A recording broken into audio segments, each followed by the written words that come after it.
So who has vacancy they need to fill? You guys are in the right room. I love it. So I'm Beth Azor. Do you guys mind? You all in the front don't mind if I walk around, right? Is that okay? Please do. Right around here? Okay.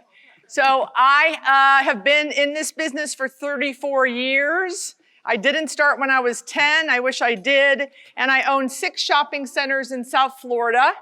And they're small. They're not, crazy like Mall of the Americas. They're tiny little things. But, and I travel around the country teaching leasing agents how to fill space for companies like Phillips Edison, Kimco, Brixmor, et cetera, et cetera. So I like to teach. I think I was a teacher in another life. And we're going to talk today about some things that ICSC said, you have to talk about this because this is what gets them continuing education. But if you have questions, we can go off the agenda because, I like to be spontaneous, okay? So don't hesitate to ask questions. There will be time in the back that we can have more of a formal Q&A. So you guys know I'm known as the canvassing queen because I love to prospect and canvass. And I think about 6 months ago, someone asked me on a podcast, well, how many hours do you think you've canvassed in 34 years? And I was calculating it, and I literally think I canvassed over 10,000 hours. So, there's the book, The Tipping Point, who talks about if you do something for more than 10,000 hours, you're an expert at it. So I feel like I'm an expert in canvassing. I canvass every week. Probably 3 times a month. This week I won't be canvassing, except for I talked to a gentleman in the audience that doesn't want to be named who was talking about 3 stores in Phoenix, and I was all about, did you talk to them about opening a location in New York? So I'm always thinking about retailers and additional locations because that's my business and that's what I like to do. And 2 hours ago, I went to see Camp. So who has been to Camp here in New York? The store called Camp. Awesome! So you guys need to go see Camp. They're actually looking to come to South Florida in a property that I am involved with. And I said, I gotta go check this out. It is awesome. Talk about experiential retailer. So go see that. So someone who I spoke to earlier, it was Matthew, said he just took over a new portfolio 14 months ago, right, of landlord leasing. And when I buy a new shopping center, or if in the olden days when I did third party, if I took on a new shopping center listing, the first thing I did was create my top 5 targeted list. Because you can't go on vacation if you don't know where you're going. And you can't lease space, you can't even go canvas if you don't know the uses that you want to go after. Everyone understand that? You can't take the first phone call if you don't do some homework. So Matthew was saying, I took 4 to 6 months to kind of get my arms around it. I kind of took too long. And what did I say? No, you didn't take too long. It takes about 4 or 5 months. So who are the bosses in the room that are directors of leasing teams? And owners in the room who have leasing people working for them.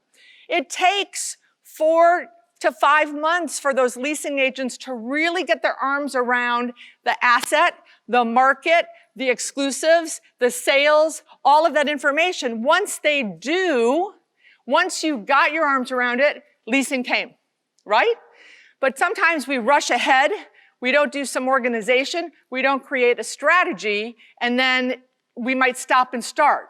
So I'm a big believer in spending some time and thinking about who are the uses I want to go after.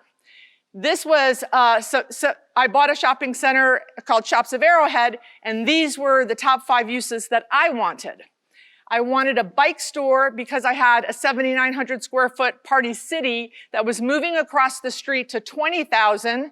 I couldn't accommodate them, so I knew I needed a large retailer that filled a big footprint. So I wanted either patio or bike.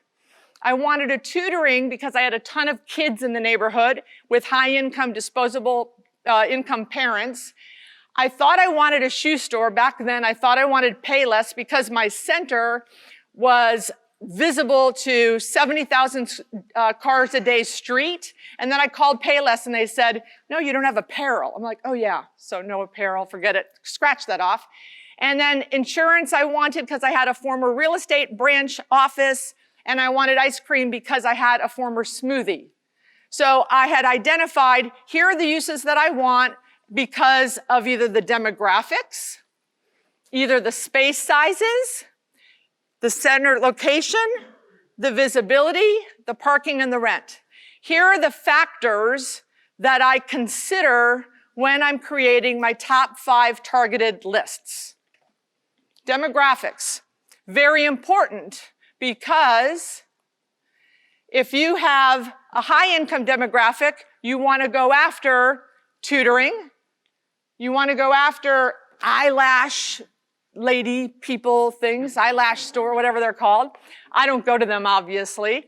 Financial advisors, chef-driven restaurants, raw juice places, okay? High income has a whole different targeted use category of lists than low income.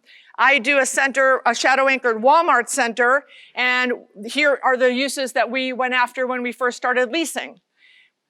H&R Block, not a high-end financial advisor. Coin Laundry, chicken wings. We did a deal with Wings Plus, I think, and Chinese to go. So demographics play a huge part in creating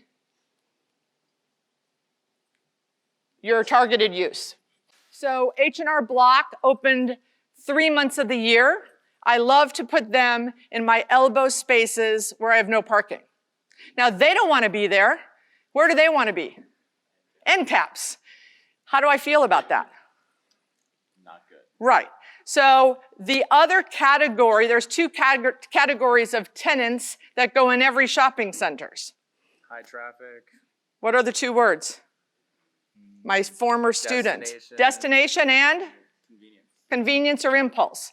So what percentage of, so impulse tenants are things you're driving by, oh, I think I'll get a yogurt, or oh, I think I'll stop and get my kid's haircut, like at a haircuttery. Oh, by the way, haircuttery, oh my goodness. Everyone, who has a haircuttery in their portfolio? Not happy. Pier 1? Yeah. So impulse is you're driving by, you see it, and you pull in. Destination is I need to go to drop my son off at daycare. I want to go to physical therapy. And what percentage of destination tenants, like physical therapy, H&R Block, karate, want to be in the end cap spaces? 100. What percentage of impulse tenants, yogurt, can succeed in the elbow spaces, which are the destination spaces? 0, right? Maybe 10%. Very few. So thank you guys. So we as ROCKSTAR leasing agents have to put the right tenant in the right spaces. And as I travel around the country, I would tell you that 95% of vacancy that I find in struggling assets, the vacancy is all in the elbow. Raise your hand if you have vacancy in an elbow, the corner of your shopping center. Raise them high. So what I challenge you all to do is there a physical therapy, a karate, a daycare, something that does not have a ton of infrastructure? So physical therapy is usually a big open box. Do you have a destination use in an impulse space? And if you have a destination vacancy, can you relocate them at little to no expense, only, for the owners in the room, only if you go get the LOI from the backfill first? Right? And the lease side. Well, yeah, maybe contingent on, right? So you have physical therapy in an end cap. Panera wants to go in the end cap. Panera is never going in the elbow. Physical therapy might go in the elbow, especially if they've been there 5 years. They're paying $20 a square foot. The elbow space has been empty for 6 years. The owner says, I'll do it for CAM only. You move them, drop them $4, and then you do a lease with Panera, contingent on you moving the physical therapy, bing, bang, boom. Right use in the right space in your shopping center. Crucial, only ROCKSTAR leasing agents do it like this. Exactly. Center location we talked about. Visibility. Some tenants need it. Some tenants don't care. But that's very important when you're creating your targeted list. Parking. Some tenants need it. Some tenants don't. So I have a lot of restaurants. Raise your hand if in your shopping centers the number of restaurants have doubled in the last 5 years by percentage. Yeah. So I have a lot of restaurants, and parking is a big need in my centers. So we are always looking for uses. For example, my shopping centers are packed between 11 and 2. And then it picks up again around 5 to 8. So from 2 to 5, I have a sea of parking. What are the uses that are on my target list for that shopping center? Tutoring. What else? Did someone say mattress? They don't require any parking. Exactly. Are there any left? Eyeglass. So in the Shopping Centers Today magazine, I'm a little behind on my reading. I don't know what issue this was, but in a recent issue, they talked about there's like 5 new optical retailers expanding. Did you guys read that? Did you see that? Like 5 new optical, was that this month or last month or 3 months ago? Okay, good. I'm glad it wasn't July. So optical, a new increased use coming into our market that we hadn't seen. But and I'm thinking karate. I'm thinking after school activities would be great for me to have a targeted use to fit the need of the shopping center where I have more parking, okay? I had a yoga studio come, and they came at 12, again, I want to be really choreographed with my showing of spaces, but it doesn't always work. And if the yoga studio wants to come at 12:30, I'm gonna show it at 12:30. But I'd prefer to show it at 3. But I'm not going to not have the showing, right? What? Why am I not going to choreograph it? Well, if she could only see it at 12:30 because she had classes from 3 to 8, I'm not gonna not have the showing. So I have the showing at 12:30. I literally, anyone follow me on social media? I hope, please do. So I'm literally doing a video saying, this is not a good time to show space. And I'm doing this with my camera in the shopping center that shows I have 0 parking. And as I'm turning the camera around, she's walking, oh hi. How are you? So, and she immediately said, there's no parking. And so then I started asking some questions, and I said, well, Nancy, how many yoga studios do you have? I have 3. So what are your peak times? Oh, my peak times are 6 in the morning till 9 and 4 till 9. So I'm like, awesome. So I didn't tell her and make her wrong. She's right that at the time we were there, there's no parking. So what I did is I invited her to come back to check out the parking during her peak times. We, in sales, think that it's our job to convince, and we convince by telling, which is the worst thing we can do as salespeople. The best thing we can do is to ask or to invite. So if I invite her to come and see my shopping center at her peak times, she will then come to the result of me telling her that we've got plenty of parking during her peak times. But let her come to that conclusion on her own, okay? And then rent. There are some tenants that can pay a lot of rent, and there are some tenants that can't. So you're not going to go after, I don't know, a bike store that can't pay $60 a square foot if that's the rent that your owner wants. So rent has a lot to do with the targeted uses. And then how do you go, once you have the targeted uses, what do? My favorite thing in the whole wide world is to canvas, but I do other things too. What's my second favorite way to prospect? Yes, Facebook. Raise your hand if you've tried Facebook prospecting. Not enough. Has it worked? Well, I haven't got a deal, but I've made contact. So can you stand up and come over here? Yeah. So say hi to Matthew. Do you like Matthew or Matt? Matt. Matt. Say hi to Matt. Hello, Matt. Okay. Hello. So have you gotten kicked off yet? Yeah. Okay. After 10, I think. After 10, how many do you do a week? I'm putting you on the spot. How many do you? Probably not as much as I'd like. Probably close to 10. So 10 We'd like to, we're trying to get to the point where we're doing 10 a day. 10 a day, right? And now you know what, you can do 20 a day. You can do 10 in the morning and 10 in the afternoon. That's a little trick. So when you do the 10, how many do you hear from? Probably 4 or 5. Haha. In what time frame? Immediately. Okay. I want you to, let's repeat, I'm going to repeat that really loud. He sends Facebook prospects out to 10, and he hears from 4 or 5 immediately. So now I'm going to ask again, who's going to do Facebook starting Monday? Thank you. Give him a round of applause. So you have to use your personal page, cannot use a business page. Why does it work? There's this guy, Mark Zuckerberg. You've heard of him?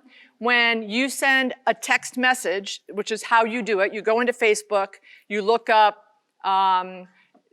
Nancy's eyewear.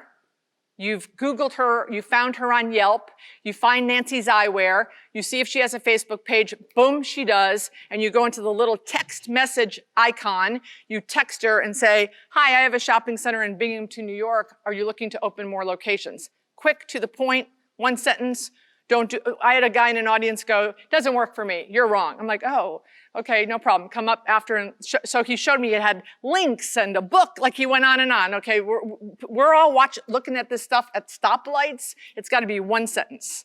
So when you do that, so Mark Zuckerberg sends them a message saying, hey Nancy, you have a text message, you should respond. So thank you, Mark, for helping us. This is why they're responding. And when they get home at night after working in their stores all day long, they have 300 emails and they open Facebook to see if anyone, dissed their store, and they don't let their gatekeepers monitor their Facebook pages. They do it in case someone's dissing them, like the gatekeeper, and they look and it's got a little one, little blue circle. So, 300 emails, one text. So it's a supply and demand, it's thank you, Mark, and it's bypassing the gatekeepers, and my odds are not as good as Matt's. I'm getting 3 out of 10. Of the 2, how many are you? 2 out of 10. Of the 3 I'm getting, 2 say no thank you, and 1 says, where is it? Where is the deal? And then we start the dialogue. I've done about 7 deals from Facebook. Started about 3 years ago when my intern said, I think we should do some Facebook prospecting. And I, in my infinite wisdom as a very good teacher, said, that is the most stupidest thing I ever heard. I was not on social at all back then. I have changed a little bit. And then I heard the words coming out of my mouth. I went, oh, no. Yes, absolutely. Let's try that. Again, very condescending. And then we did our first deal 2 weeks later from it, and I was convinced. Do you think that would work with national tenants as well? No. Okay. So Facebook, thank you. It does. So the question was, does it work with nationals? I don't use it for nationals. I only use it for mom and pops, regionals, and franchisees.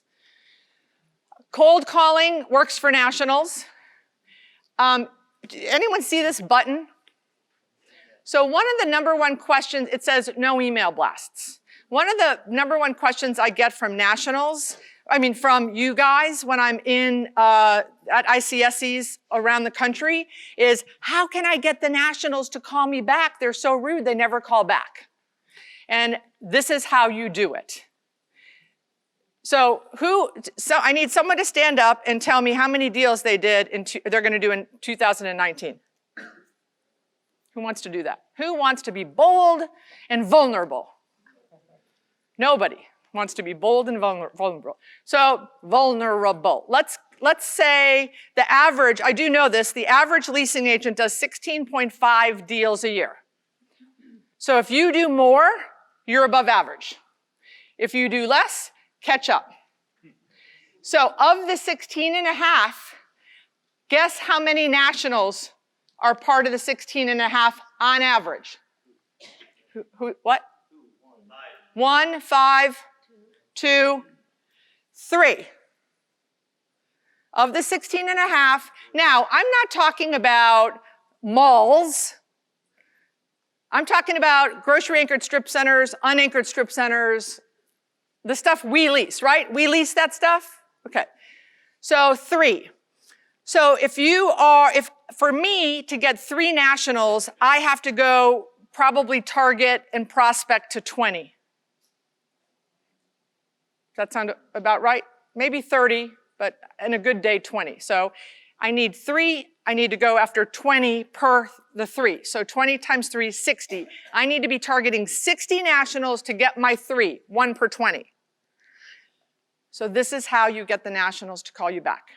When we send out a package to a national for a space, I just did it 3 weeks ago to Chipotle on a deal I'm building. In the package, it is not an email blast that goes to my 6,000 people on constant contact. It's Dear Jody Ricault, South Florida real estate rep for Chipotle. And it's, here's my site, address, city. Starbucks is opening in December. Here is a map with Tijuana Flats, Moe's, all your competitors, or who I think might be your competitors, Rocco's Tacos, and here are your locations. And here is the hospital across the street's visitors per year, the courthouse across the street, anything I can tell her. It is a personalized email. So when I used to talk about this, people will go, I can't do that. I've got to call so many nationals. But if you agree that 3 out of 16 are nationals and we need to go talk to 60, how many is that a week? 1.5. So if anyone in this audience cannot do that, now, I don't do the maps. There's this girl, my director of operations in the back, Josie. She supervises an intern, and they do the map, and the map appears, and I don't know how the map appears. In full disclosure, I say, this is what I need, and they do the map. Do you think I get a call back from Jody Ricault from Chipotle? 95% of the time I get an email or a call back. And for those of you that do follow me on social, if you email me, I will send you a post that Dean, with a really long last name, Greek, from Dollar Tree, did and said, stop sending email blasts. We hate them. We remember that you've done it. I have the rep Nick Roth from Rooms to Go, 3 times in the last month has sent me copies of email blasts where they say, Dear Barry, does Bears Furniture want a location? And he's Nick, and he's with Rooms to Go. Please stop with the email blasts if you want nationals to call you back, 1 package at a time. Do nationals typically want competitors to be in their area or not? I think that, I don't know if they want the competitors or not. I think there's some the question was, do nationals want competitors? I don't think they have a choice. I think some like to go head to head. McDonald's wants to be next to Burger King. Burger King wants to be next to McDonald's. I don't want to try to figure out the retail world, especially our retail world in this economy. So all I want to do is provide information. And sometimes they'll call and go, like I think we were trying to pitch a pet store. And we did the whole thing, and the pet store emailed, we don't like to be near whoever it was. And we're like, okay, good, because I think Petco was across the street, and whoever we were pitching, maybe Pets Plus or one of those, and Josh said, I don't want to be near Petco. Good to know, I didn't know that. But what am I going to say next? I am not going to say no for the prospect, and I'm going to send out the email and let them tell me. Okay? Is this good? Are you guys liking this? Okay. Loving it. Awesome. Neighborhood leasing agents, so valuable. When you did your 3 to 4, 5, 6 month thing, did you meet all the neighborhood leasing agents? And you did not? Okay. Must meet all of the neighborhood leasing agents. So, because I know you're all going to do the market study, and you're going to say, okay, the guy across the street leases the Kroger, and this guy leases the Albertsons, and this guy leases the H-E-B, and I lease the Winn-Dixie. And I want you guys to know them well. Don't take them all to lunch. Just take them for coffee in the beginning. But they have access to deals that they can't do in their shopping centers that they will share with you because they have exclusives and you don't. They have a landlord that will give TI and you don't, vice versa. So very important. And for those that maybe have 100 shopping centers, they're never in your market, meet them at ICSCs. You know, perfect time to meet those leasing agents. But this is your little tribe, and you guys will learn so much from each other and share. Sharing is caring. So last Friday, I did what I call the dead deal meeting. Myself and 3 of my neighborhood leasing agents met. We all brought 3 deals that died that we thought we had, and we shared them with each other. We do this about twice a year, and usually one of the group gets a deal done. Do you guys do that, dead deal meetings? Okay, now you're gonna. So dead deal meeting. So, so it died for some reason, right? It died because they needed more TI and their landlord didn't want to give it. It died because they thought they could get a waiver, terrible word, and they couldn't. And so we all brought 3 or 4 deals, and I think we're working on one already, and two of the others are working on them. So the neighborhood leasing agent thing is so real, and I've made tons of deals because of my knowledge and my relationships with my neighbor. I find out what tenants are doing well in their properties, so then, okay, that's a use I didn't think of I should go after, right? I find out who's doing poorly. Well, I have that use too. I better start thinking about a backfill. So really, really, really, really important. Social media platforms, people say, why are you doing so much social media? You know, are you getting any tenants from it? No. But tenants know who I am. The national tenants know who I am. And anyone heard of this thing called Zillow? If you all don't think a Zillow-like operative is coming after us in the next 5 years, you're crazy, and you better get yourself out there so people know you. It's not who you know, it's who knows you. And social media is the easiest way to leverage that. How many of you did not know me except from social media? Okay, not as many as I thought. But the Nationals love the whole no email blast thing. And when I see them this week in walking around the show, they stop me. They ask me for buttons. So I have never done a deal on social with a national, but I have done 7 deals from Facebook with mom and pop. And, you know, I'm trying to right now, I have an event in South Florida called the South Florida Independent Retailers Awards, and I have some committee members here, and we want, for a keynote speaker next year, Marcus Lemonis from The Prophet, and yesterday, we've been trying to email him, and I saw him last year at Vegas, I went to the speech in Vegas last year to meet him so I could ask him, and he's like, yeah, I'm very interested. But now he's not returning my emails. I will pay him. I told him I would pay him. But yesterday I went on LinkedIn and I said, who knows Marcus Lemonis? I need to get in touch with him. And I have 7 different people helping me try to get him. So I'm going to get him. We're going to get him next year at our event. Tenant rep brokers, crucial, need to have phenomenal relationships with them and pay them. So again, about 3 years ago, I was fighting with the local tenant rep brokers in our market. The fees keep going up and up. Now they have master brokers, not my problem. But I kind of woke up one day and I said, let me look at the last 3 years and how many deals did I have tenant rep brokers involved in my deals? And it was about 68%. And I said, I'm not going to fight as much. I'm still fighting a little bit, but I'm not going to fight as much. Stats tell a lot. Yeah? Could you explain what you mean by you have to pay them? Is it more than a co-broke to get their attention? So in South Florida, tenant rep brokers want 4% on 10 years, which has not been market historically.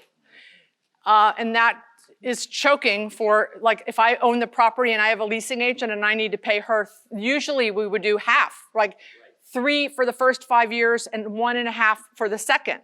They want 4 on all 10, which basically my leasing agent gets paid bupkis. And do they help you adjust the rent for their fee at all? No. Then what are they bringing? Well, they're bringing the tenant. So we don't want to get into that controversy, but no, they don't get paid on CAM and taxes in Florida on retail. But they're important, they're very important, and making sure that you get, know who they are to get to the retailers, okay? They talk also. And they talk, oh, they definitely talk. Themselves. And sign calls, so I just put on all my signs, all 6 of them. Actually, I do 1 third-party deal too, so 7. We put a little wooden thing on the sign that says, text for more information, and our calls have increased. Text, people want to text. So give them, remove the friction. So what happens is you've got the number, they call the number, the agent doesn't pick up, you get to voicemail, you call them back, you get their voicemail. Remove the friction and just add the text. I think I got that. We talked about that. We talked about that. Looking at my time. Showing space. How are we doing here? So all you rock stars know all this, right? Arrive early. Make sure you clean the little this is the continuing ed piece. Clean the entranceway. So I buy those little rubber things to prop the doors from like Home Depot. I have them in my car. So I can, when I go to show space, I open the front door, I prop it, because sometimes I used to pull chairs, like what's in the space that I could prop open the doors? Just go buy those little rubber things. Open the front and back door so it airs the space out. I have bleach in every vacancy, or maybe not every vacancy, but vacancies in the center that I can pour the bleach in to flush the toilet to make it smell better, or some fragrance. But this is it. When you show up, you shouldn't have dead lizards like in the door, and you shouldn't not have the right key, and you shouldn't be late. Now, what my favorite thing to do, we just signed a lease on Friday. We did back-to-back showings. Love back-to-back showings. You guys know what I mean? So we have 2 people, they both are interested in the space, and we set it for 2 and 2:15. Okay, the 2 shows up at 2:10, and the 2:15 shows up at 2:10, and this literally just happened 2 weeks ago. And Kara, one of the tenants we've been trying to get for a while, she goes, can you come, because we really want to get this Lagrange, they had like 20 locations, I really wanted them. She goes, can you come and help me, make sure we get this deal done? And she goes, and I'm doing a back-to-back showing. I'm like, awesome. So I pull up, I'm running a little late. Don't be late, but she was there early.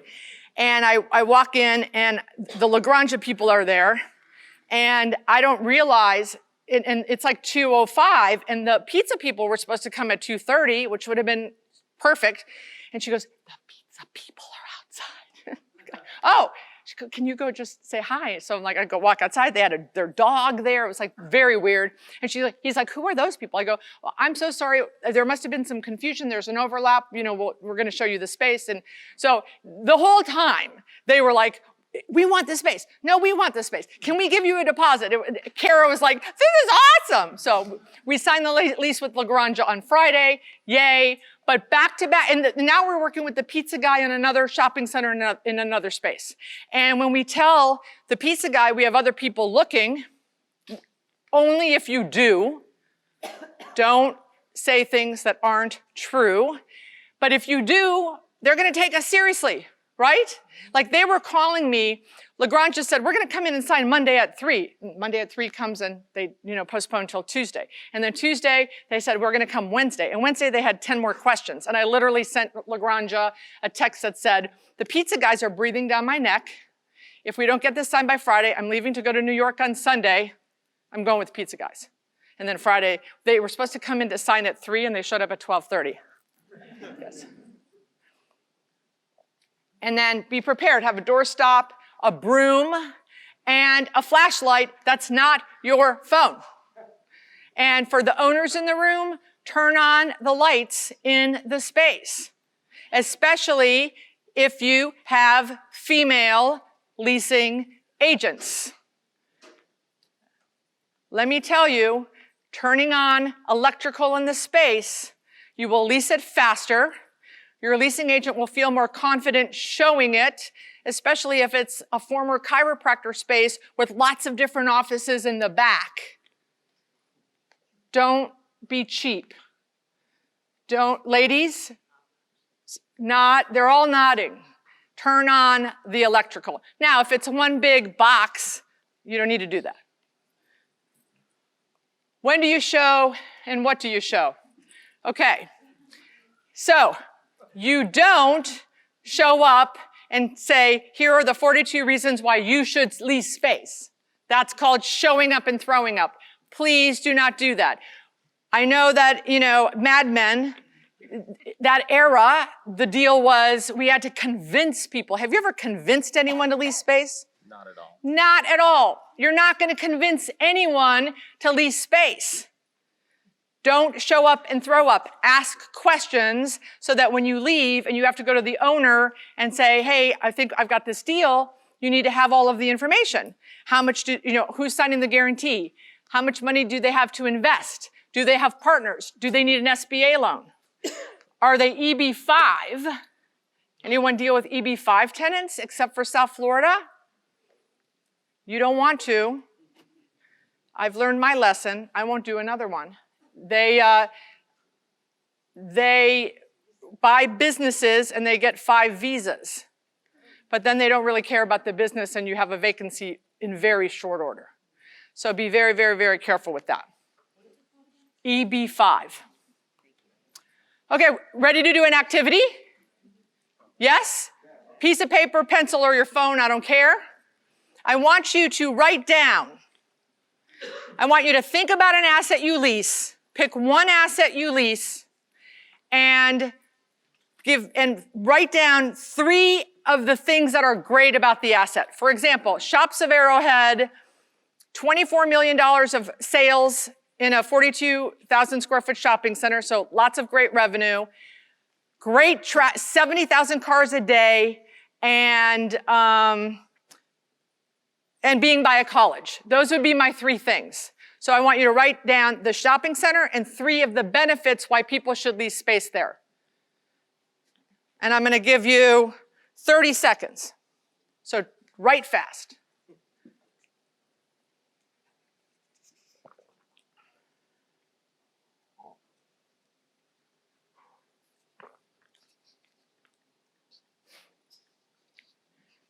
You got 10 seconds.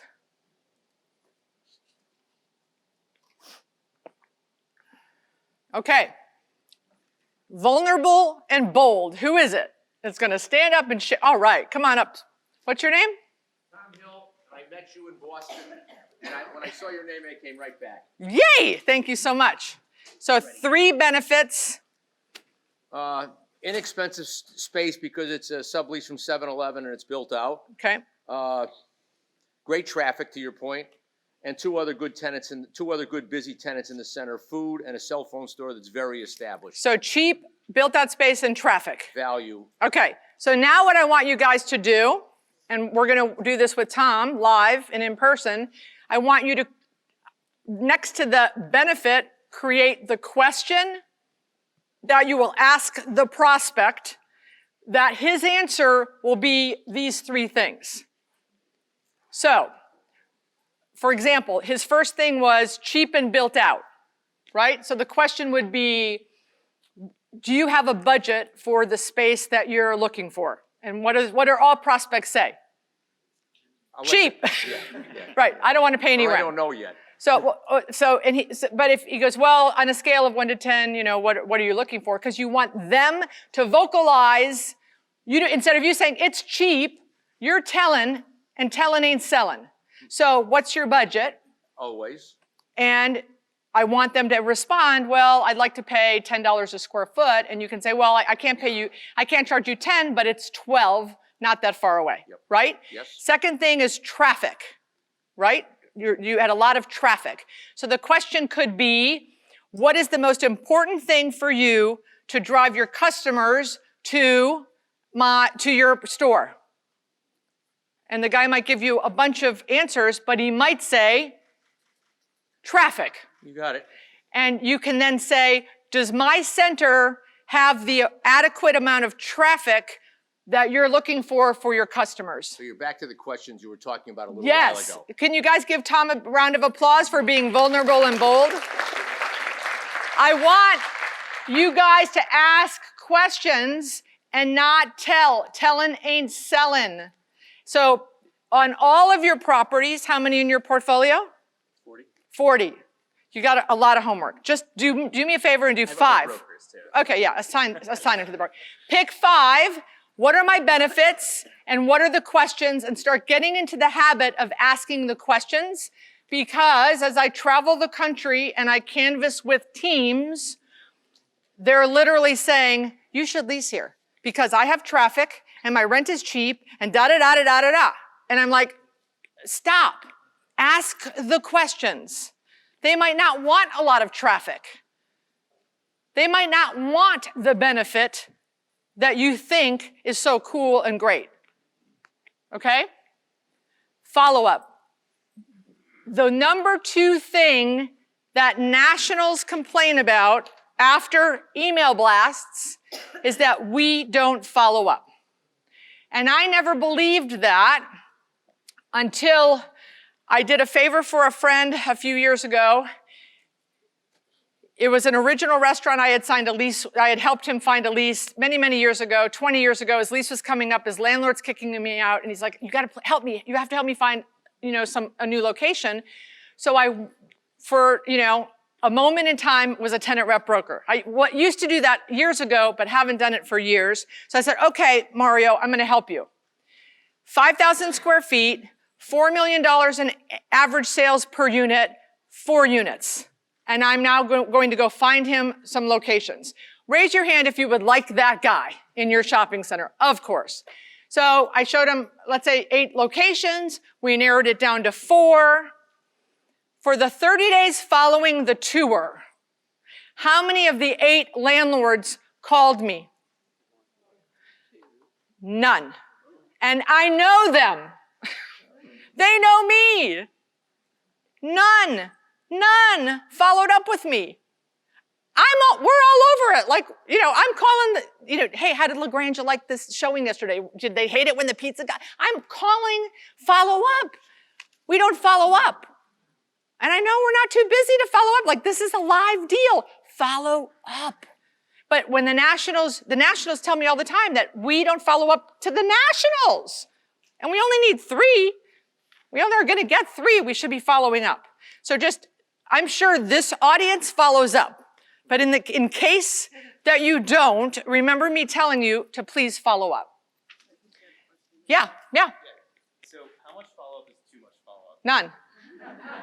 None is too much. Like, how consistently should you be following up? Let's say, like, if you have a tour, goes well, follow up the next day, they confirm the follow-up, then you don't hear from them for, like, So a few days. Like, when do you the know? best follow-up, here's the thing. The best follow-up, the worst follow-up is to send an email and go checking in. Following up, don't do that. What should you do when you're following up? Who knows this? This is like ROCKSTAR. Feedback, what else? Like a summary of. Let's say you did that in the first, you did a summary on the first follow-up. What is the best way to follow up with anybody going forward? Ask them in person, urgency, but you got to be honest with the urgency. New information. None of you have said what I want you to say. Specific question. Questions? Phone call? Thank you. Can I send you something else? Do you need anything else from us? More questions? Okay, here we go. You ready? Provide value. Because no one does it. So, what's the use? Just throw it a use. It doesn't have to be the use. Entertainment. Like Bounce House? Sure. Okay. Do you know what Google Alert is? Google Alert, bounce houses. And you're going to get 15,000 articles about bounce houses. I'd send him a different article every day until he called me back. I love that. I'm doing that. Or Google Alert the guy who's a Georgia Bulldog fan, and it's the day before the LSU game, and you go like, oh my gosh, good luck tomorrow. And then guess what on Sunday? Oh my gosh, I'm so sorry. That's way better than checking in, following up, and think you're providing value. Or, you know, what else can we do for you? There's this thing, Google. You can Google anything. Google the guy, Google the concept, Google the use, Google the company, and then send something of value or humor. But yeah, if for 5 days in a row, checking in, I would hate you. Yeah. And if your instinct is telling you, I'm doing too much, always, always, always go with your instinct. Okay. Always. So I'm thinking this is a little too much. Beth, yes, you're right. It's too much. But it's not too much if you're providing value. Or you're saying, hey, just wanted to let you know, between our tour last Friday and today, Fresh Market announced, Trader Joe's announced they're coming across the street. You know, just provide value, do something different, use humor, and don't say following up and checking in. This is like the coolest thing ever in the last 5 years. Again, mom and pops, texting is the way to go. I would have told you, this would have been that old Beth, you know, the 34 years in the business 4 years ago, if you would have asked me, actually 2 years, last year, if you would have asked me, no, it's so unprofessional. Forget it. When a mom and pop, a prospect calls you on a sign call, say, hey, is this your cell phone? 95% of the time they're calling from their cell phone because they're driving by the asset. Do you mind if I send you do you mind if I send you this information back on a text? They go, absolutely. You hang up, and you know how, raise your hand if they've said, if you go, I want to show you the space. No, we'll drive by it on our own. Yeah? Yeah? Okay. Hang up. Hey, Susie, this is Beth. Just got off the phone with you, confirming 1,200 square foot space next to Wendy's, and it's $22 a square foot. The CAM is $5, and if you want to, I'll be there on Thursday if you want to see the space. My responses on texts have skyrocketed with responses on. I've gotten more showings using text than now. Once we start negotiating, I move them off of text into email because I need records of that. But in the beginning, when they're first calling you, is this your cell phone? Do you mind if I communicate with you on cell phone? They all say yes, and follow up, hang up in the, 10 seconds. Hey, I just talked to you. You know, my name's Beth. This was the number we talked about. This is the square footage. It has been a miracle. I still like Facebook as the bigger miracle, but this is coming up really close behind. Anyone use texting? I know all the people under 30 are, for sure. How about an older person like me? Anyone in the room old like me, 59, and have started using it? And isn't it unbelievable? Unbelievable. Okay. Okay, CRM. Please, please tell me, please raise your hand because you are using CRM and not a spreadsheet. So shout out the CRMs you're using. ACT, Salesforce. Oh, Salesforce. Apto. Salesforce. All you guys are rich. Everyone that says Salesforce, rich. What? Ascendix. Ascendix. You know what? I was at a dinner last night. Someone is leaving VTS to go to Ascendix. There was a big conversation about that at dinner last night. Who else? Rodex? Realnex. And I'm using Zoho. I just changed from 30 years of ACT. You have to use a CRM. Please. And for the owners I don't care about deal flow, you owners. I care about leads and ticklers. Please. Please. Please. Next year, I want to see all the hands. Okay.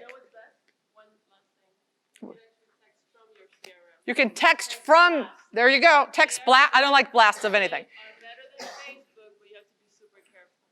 Because you cannot annoy people. Because it gets to a point if you text them too much, Right. then it looks like an text blast. Right. Don't do text blasts. Okay, we got to go really fast.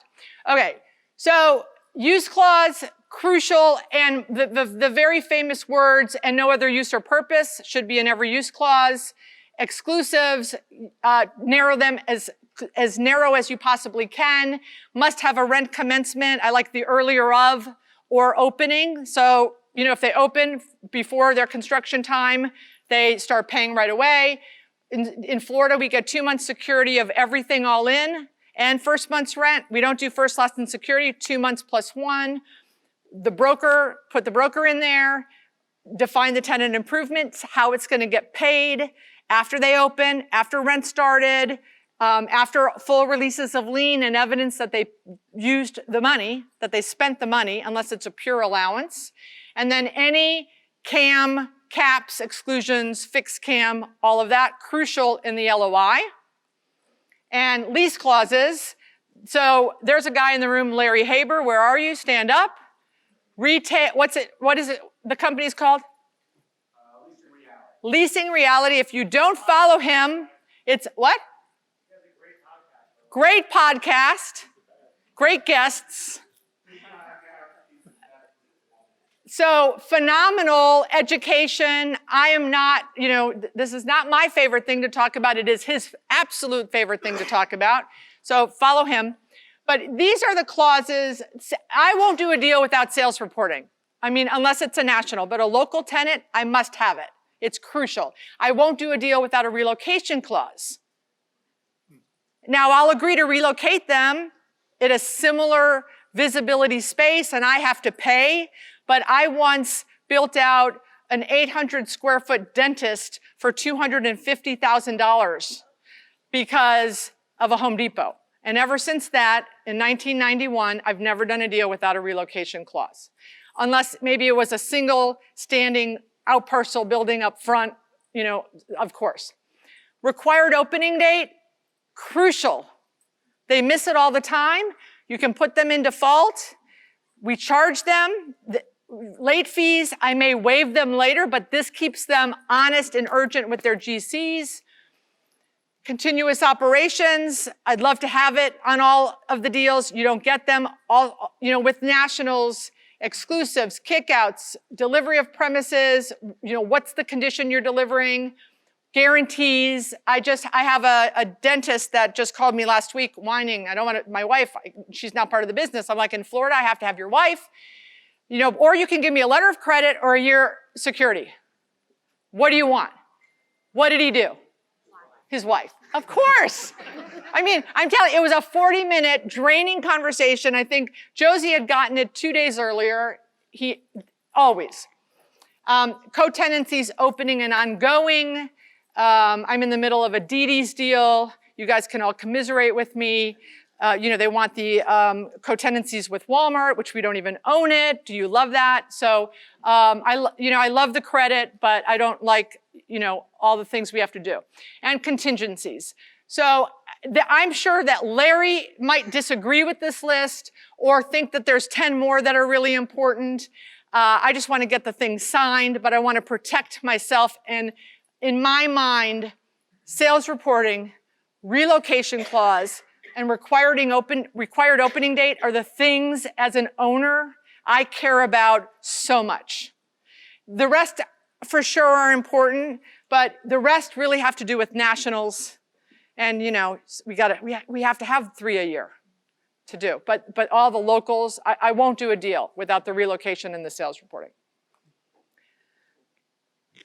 3 minutes. I'm sorry I shortchanged you guys on the last 2. So questions? Yes. It's vital for the ownership to be able to understand the help. When you come to me later for a rent reduction, I don't know nothing. So Can you stand up? Can you come out here? We're going to role play. Vulnerable and bold. You don't have to come over here. You can go there. So why don't you want to give a sales report? I don't understand. am I playing the? You're the tenant. I always want to. Okay. Well, you're in my business, blah blah blah, or I can't give you this stuff, or F you, it's my business, not your business. I like that one. That's always. Yeah. I understand. My shopping center is worth $15 million. We're partners. You know why you're in this space? Because I saw the guy. I could watch how the guy was suffering. Do you remember when I called you and I had the tenant in the space already? He was still in the space? But this is now, not then, lady. But I want to know. I'm playing. Yeah. It's $15 million. I need to have the pulse of all of you. And it's so important to me. I won't do the deal with you if I don't get it.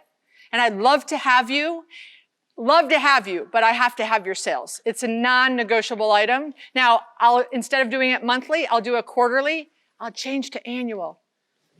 What I start to do is I'll say, why don't you I don't need a new report. Right, just give me what you give the state. If you lie to them, you can lie to me. I'll take the same lie.